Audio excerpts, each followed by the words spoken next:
At ito na guys, may nakita na tayo ng kahoy na matuwid. Ito. Tawag pala sa amin ng kahoy na ito, tanag. Kadalasan talaga matuwid ito, tanag. Iwan ko na lang kung anong tawag sa inyo nito guys. Ito nga pala yung dahon ng tanag. Itong dahon niya parang binunga. Tanag to guys, tanag. Ito rin na yung ginagamit namin pang tali sa palay ba. Ginagawa namin lubid. Matibay din tong balat niya. So guys.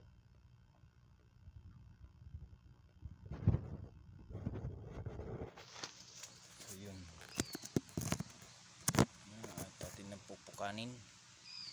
Pupukanin natin ang ating maisin. Yun.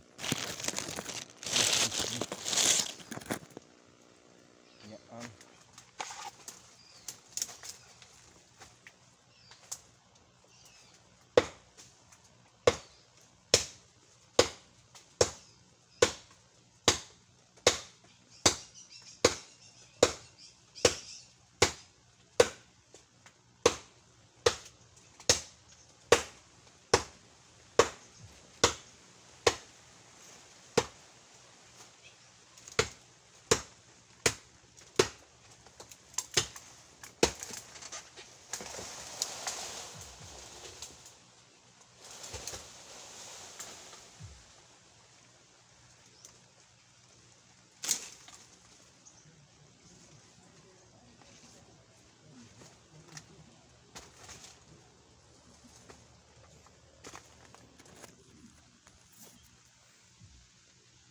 Sana guys, pwede rin to malaki-laki, kaso lang nakita ko sa itaas may pugad ng ibon, kaya wag natin kunin.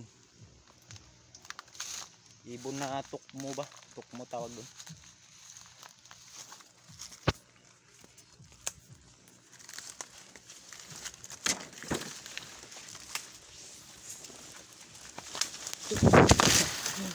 Adik.